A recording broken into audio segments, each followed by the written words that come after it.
Welcome to the deep dive. Today, we're gonna explore something, honestly, I've always been kind of curious about, but honestly a bit intimidated by. Oh, yeah. Yeah? Art collecting. Oh, wow. I mean, do you need like a mansion and millions to even get started? Right. Luckily, this excerpt on curating your own masterpiece suggests otherwise. You've hit on like a really common misconception. Um, what I think is really cool about this excerpt is that it really demystifies art collecting.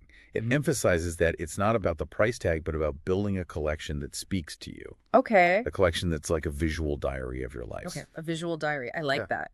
But how do you even begin to think of art that way? Well, think about it this way. Each piece in your collection is like a chapter, telling a story about your tastes, your travels, or the ideas that move you. Hmm. And the excerpt actually dives into how art can evoke powerful emotions and memories. Oh, interesting. Yeah, it says a single piece of art can transport you back to a childhood memory or spark a conversation about a complex social issue.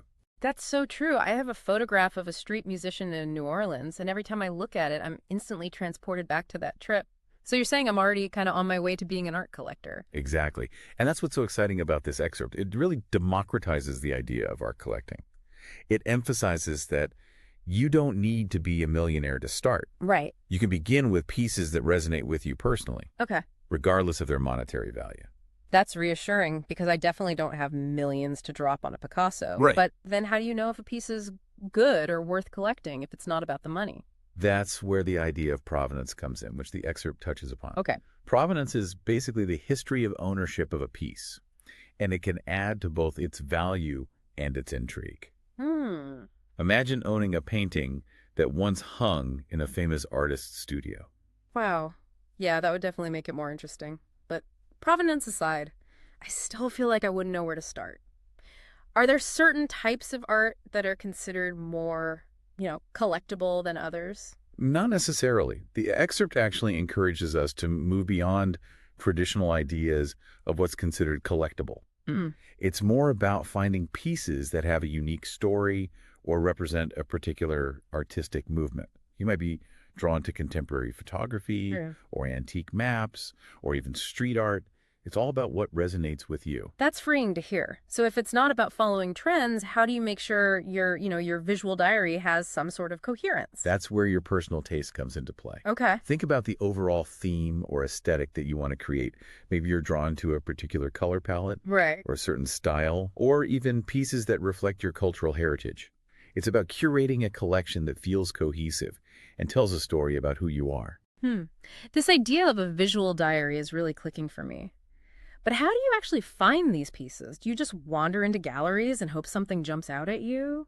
That's one way to do it, but the excerpt also encourages exploring different avenues beyond just galleries. Right. You mentioned feeling intimidated by them, Yeah. and many people feel that way. But remember, most gallery owners and staff are happy to discuss the art and the artists they represent. Okay, that's good to know. But besides galleries, where else should I be looking? Well, think about it like adding entries to your visual diary. Okay. You might find inspiration in unexpected places. Hmm. Online platforms are a great resource for discovering a wide range of art, from affordable prints to one-of-a-kind originals. You can also check out art fairs, Okay. flea markets, even antique shops. It's like a treasure hunt. I love the idea of finding a hidden gem at a flea market. It feels less intimidating than a fancy gallery, that's for sure. But wouldn't those places be more about finding, random, interesting objects rather than building a cohesive collection? It's all about how you approach it. Think back to that photo you mentioned. Right. It found its way into your life and now holds a special meaning. Yeah. The same can happen with pieces you discover in unexpected places. Okay. It's about being open to the possibilities and trusting your instincts. If a piece speaks to you, there's a reason for it. Yeah. It might fit perfectly into a chapter of your visual diary that you haven't even written yet. Oh, I like that. Yeah. Okay. This whole visual diary concept has really sparked my imagination. Yeah. But let's be real for a second. Right. Art, even if it's not a Picasso, can still be expensive. Yeah. How do you balance the emotional side of collecting with the financial realities? Yeah, that's a question every collector grapples with. Right. The excerpt actually addresses this directly. It says, "Don't let a limited budget extinguish your passion. Savvy collectors often start small, gradually building their collection over time." It's all about being strategic. So it's like any other hobby, you need a game plan. Right. But how do you actually make that plan? Well, the excerpt emphasizes setting a budget, just like you would for any other significant purchase. Okay. Determine how much you can comfortably spend on art without straining your finances. Remember, building a collection is a marathon, not a sprint. Okay. Set a budget. Got it. But I'm still a little hesitant about the whole financial aspect. Is there a way to think about art collecting as an investment, or is that just a pipe dream? That's a great question, and the excerpt does touch upon the investment potential of art. Okay. It says, while the primary motivation for collecting art should be passion, some pieces can appreciate in value over time, acting as a unique investment. So it's possible to make money from your art collection. That's kind of mind-blowing. It is possible, Yeah. but the excerpt cautions against approaching art solely as a financial investment. Okay. It's important to remember that art markets can be volatile, and there's no guarantee that a particular piece will increase in value. Right. The most rewarding aspect of art collecting should always be the personal connection you forge with the pieces you choose. That makes sense. I guess I'd be heartbroken if I had to sell a piece I truly loved just because it went up in value. Yeah. But let's say I do want to explore the investment side of things a little more. Where do I even begin to learn about the art market? Well, there are a lot of resources available.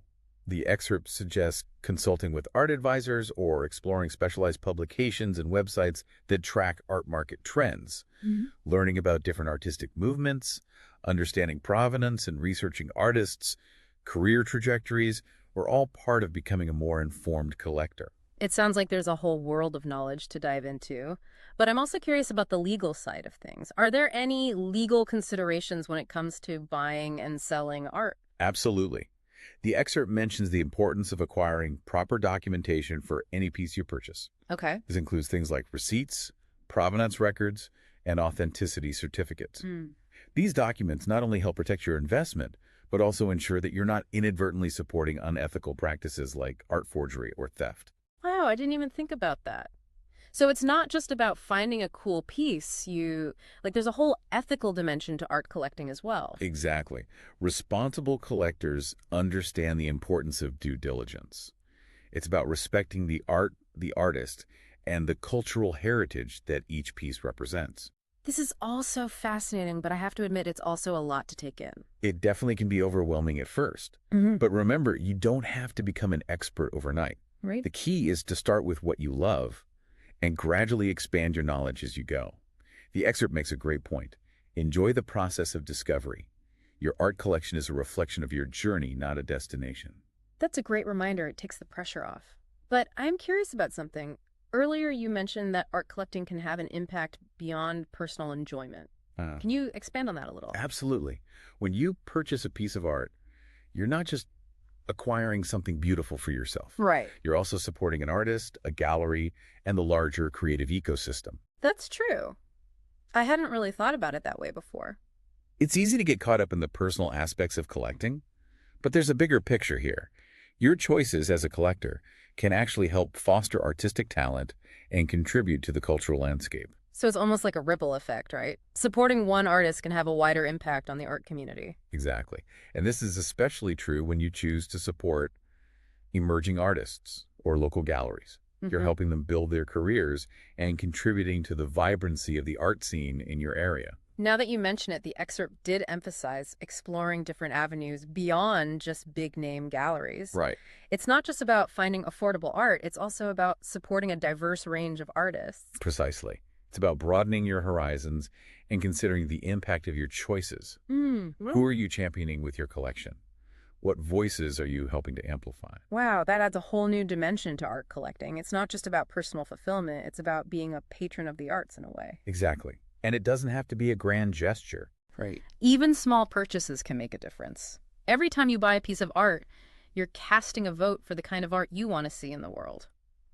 You know, I'm realizing that this visual diary isn't just about, filling pages. It's about like an evolving story. Yeah. Tastes change, right? Yeah. What happens when a piece you once loved just doesn't resonate anymore? That's a really insightful observation, and the excerpt actually touches on the evolving nature of art collections. Oh, interesting. Yeah, it encourages collectors to view their collections as fluid, reflecting their personal growth and changing perspectives.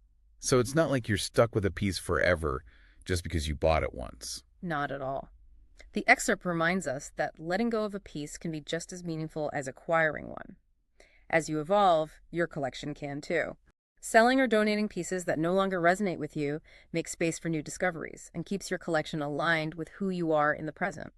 That makes me think about the visual diary analogy again. Sometimes you revisit old entries and realize they don't reflect who you are anymore, Hmm. but those entries were still important, right? They capture a moment in time. Exactly. And just like those old diary entries, the art you choose to part with still holds value and meaning. Hmm. It might find a new home where it resonates deeply with someone else, adding a new chapter to its own story. That's a nice way to think about it, passing the torch, so to speak. Yeah. But honestly, this whole conversation has me thinking about legacy. Yeah. What kind of mark do you leave behind with an art collection? Well, the excerpt ends with a really thought-provoking line. Okay. Your collection becomes a testament to your unique journey through the world of art and ideas. It suggests that a carefully curated collection can be a powerful form of self-expression, a legacy that extends beyond your lifetime. Wow, that's pretty profound. Yeah, So it's not just about decorating your walls, it's about creating something with lasting meaning. precisely. Your visual diary becomes a reflection not just of your tastes, but of the values, ideas, and experiences that shaped you. Hmm. It can inspire future generations, spark conversations, and even challenge perspectives. This deep dive has really opened my eyes to the possibilities. Yeah. I came in thinking about mansions and millions, Right. but now I'm seeing art collecting in a whole new light. It's personal, it's impactful, and it's a lot more accessible than I ever imagined. And that's the beauty of it. Art collecting is for everyone. And the excerpt reminds us the most valuable art collection is not the one with the highest price tag, but the one that tells the most compelling story. So, to all our listeners out there, if you're feeling inspired to start your own visual diary, what's the one piece of advice you'd leave them with? Trust your instincts. Don't be afraid to explore, to experiment, and to let your heart guide you. Okay. The art world is vast and full of wonder, just waiting to be discovered. Well said. So go ahead, dive in and start curating your own masterpiece.